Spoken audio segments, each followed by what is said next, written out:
बघा, जे new member असतात ज्यांना झूम मीटिंग कशी अटेंड करायची आणि झूम ॲप्स कसा डाउनलोड करायचं हे मी तुम्हाला व्हिडिओमध्ये स्क्रीन रेकॉर्डिंग करून सांगत आहे. ठीक आहे.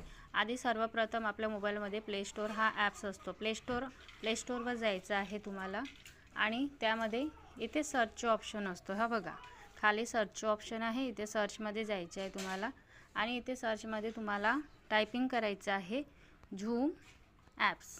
ठीक आहे. झूम ॲप्स तुम्ही सर्च केले की तुम्हाला इथे बघा झूम वर्कप्लेस म्हणून येतो. इथे तुम्हाला इन्स्टॉल करायचं आहे त्याला. ठीक आहे. इन्स्टॉल करायच्या नंतर माझ्या मोबाईलमध्ये ऑलरेडी आहे म्हणून इथे तो दाखवत आहे डाउनलोड म्हणून. पण तुम्हाला इथे झूम ॲप्स डाउनलोड करायचं आहे.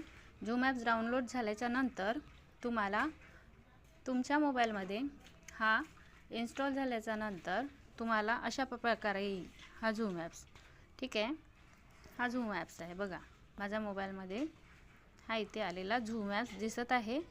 आता ते झालं, तुम्हाला आधी सर्वप्रथम हा काम करावा लागेल. तुम्हाला तुमच्या प्ले स्टोअरवरून झूम ॲप्स डाउनलोड करणं आवश्यक आहे जर तुम्हाला मीटिंग अटेंड करायची असेल तर. ठीक आहे.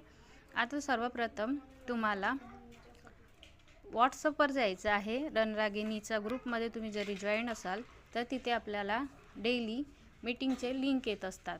ठीक आहे. आता या मीटिंगमध्ये ही मीटिंगची लिंक असते. आपल्या ग्रुपमध्ये जी लिंक असते ती ही लिंक आहे. आता तुम्हाला ह्या लिंकला टच कसं करायचं आहे, आधी तुमचं झूम ॲप्स डाउनलोड झालेलं आहे तुमच्या मोबाईलमध्ये आणि तुमच्या स्क्रीनवर तो ॲप्स आलेला आहे.